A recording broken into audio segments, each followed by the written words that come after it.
Right, so again, it's just the 27th of July 2022, and I'm walking through Wytham Woods, and wow, what a trek. It's heating up now, and I've just walked up quite a steep hill, actually, and yeah, I'm out of breath.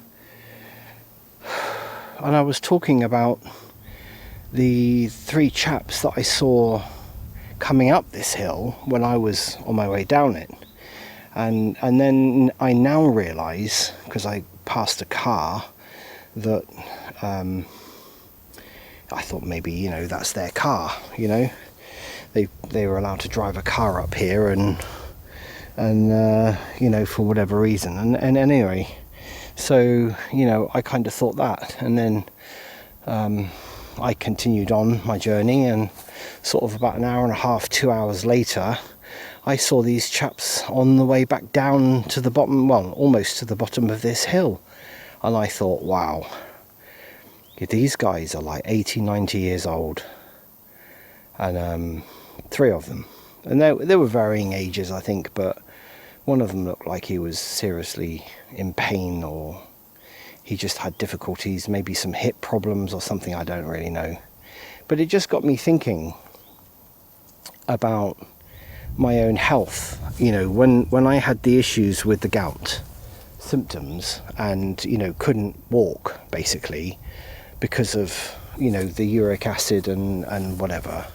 And I'm thinking, and I'm sitting there with my foot up, or my both feet up at one point, but and I'm thinking, wow, I've walked mountains all my life, and hills, and I go hiking and urban walking, and all of this kind of thing, and now I've because of diet, it just makes you think that uric acid and the symptoms of gout, which is just excruciatingly painful. It feels like you're walking on broken glass, or you're walking on thumbtacks, or needles of some sort. I mean, it's just excruciating pain. It's hard to put your foot on the floor, and it was even more difficult to actually have to put your weight on to do simple things like get dressed, or go to the toilet, or just go and move from one room to another room, and it was excruciating, and it did made me think at the time, wow. I mean, it was just a serious wake-up call to me, because I thought, I've spent my life walking and hiking and exploring places, and because of my diet, it was limiting my ability to do that. And again, it just highlighted the fact to me that I just don't think medication is always the answer.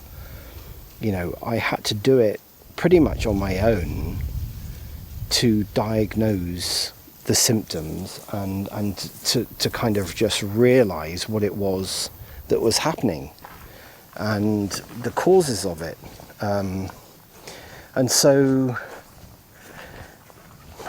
it was a real wake-up call. So I kind of suffered, I guess, all in all, in 2021 I probably had the equivalent, if I put it all together, I probably had the equivalent of being actually not unable to walk to any real extent for, I would say, 3 to 4 weeks. If I put all the days together that I had to, that I had to stay in bed or keep my feet up, couldn't walk, sat in a chair, just sitting at my computer, or sitting in a chair, and or in having to lie in bed because I was unable to walk. And I remember at the time just looking around me and thinking, wow, I can't even go over to a cupboard and go and get a book off the shelf, or and it was excruciating to just go from the bedroom to the bathroom, And it just really hit home to me. There was two things I could have done. I could have panicked, phoned up emergency, and like they would have obviously diagnosed me with gout, and then said, you need these tablets, blah, blah, blah. And I know plenty of people that have to take these tablets. But they don't change their diet. So they continue on this path of just popping tablets, but not exercising and not altering their lifestyle, their eating habits. And it means, finding out exactly what it is that's triggering the overproduction of uric acid and the causes of gout. And I'm not a doctor, and I was able to do that. With some pointers and helpers from other people and some advice, I was able to deduce that I was suffering from gout symptoms. And I found then, what they call now alternative ways. Because if you don't do what Big Pharma says, you're doing it via alternative means, which I absolutely disagree with. Because even my old doctor, let's say, he knew I didn't want to take tablets. And that I was more interested in what the causes were and how I could do it to alter my lifestyle or eating habits or whatever it was, to lower blood pressure, to lower cholesterol levels, to do all of these things. I didn't want to pop pills, and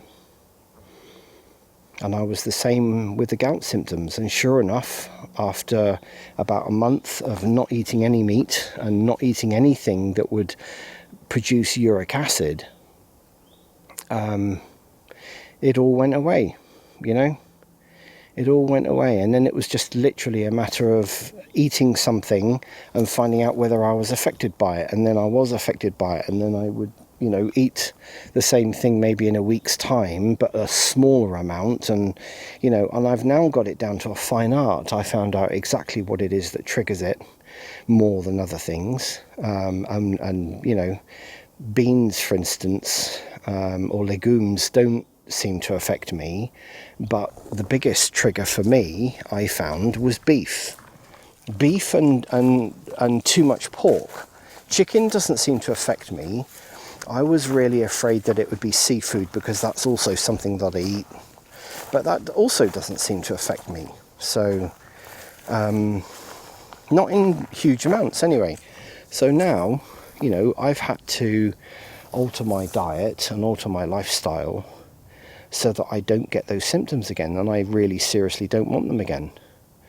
And now I'm going through a process of, now that I've got that under control, and everything is sorted, that I've now seemed to have become sensitive to gluten, which is not an unusual thing. The more I talk about it with people, the more I find that, like I did with the gout symptoms, that an awful lot of people have gout, and they pop pills. So they continue to eat their food, they don't exercise, but they pop pills. And I, in my opinion, in my way of thinking, that is the wrong way to resolve something. So now I'm not eating bread, because I think bread, and I've known this for quite a number of years as well. If I eat a couple of sandwiches in a day, and then I might eat toast in the morning, I might eat 2 or 3 pieces of toast, and then in the afternoon I might have a couple of sandwiches, even if they're just salad sandwiches, okay? All of a sudden I am bloated. I am seriously bloated, and and it takes days for it to go down. So I will, if I continue, and of course this is what was happening, I didn't really understand what it was. I kind of guessed that it was the bread, but then I thought, oh, well, maybe it's chilies, or maybe it's cheese, or maybe it's, didn't really know. And it's been gradual. It's been really gradual. But really in the last year or two, I've noticed more and more that, it's been bread related. So now, again, I've kind of done a little bit of self-diagnosis, because I've sort of gone through the NHS website, and it said on there, don't eat any bread, or don't eat any wheat or glutinous foods for anywhere between 2 to 6 weeks, and then start gradually finding out what it is exactly that's causing the problem. And immediately I stopped, well, not immediately, but I mean within days of me stopping eating bread, the symptoms went away. I stopped having all these kind of stuffing, cramp symptoms, and my whole kind of intestines seemed to ache, and the bloating went down, and all of a sudden I'm tightening up my belt now on my trousers because they keep falling down and things like that. And it's just such a bit of an eye-opener when you find out things like that. If you do it yourself, it means more than going to a doctor to be told, something, and then you get put on a course of tablets. Or you get labelled with a condition, and that's the other thing that I absolutely hate as well, is the whole labelling that people get nowadays. And it's just almost like they're collecting as many labels as possible so that they can, say that they've got this, that and the other thing, and it's just crazy. It's really crazy. But anyway, I'm going to end this here. I just wanted to share this, really, the kind of things that I sort of think about and talk about to myself when I'm out and about hiking, through a forest. And it just helps to clear the brain. It helps to provide closure to things so that you know that you're not going crazy. And, you can kind of reflect on it and learn from it, and realise that you are actually doing as much as you possibly can to look after your body and look after your life. And, give it the best chance possible to counteract things that are thrown at it, effectively, or changes that are happening in your body. You see, this is the thing.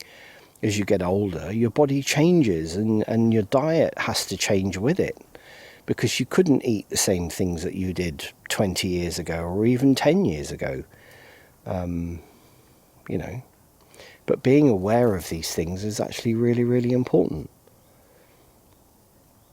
Anyway, I'm going to end this now. And if you've listened this far, then thank you very much. And I look forward to speaking with you again in another vlog.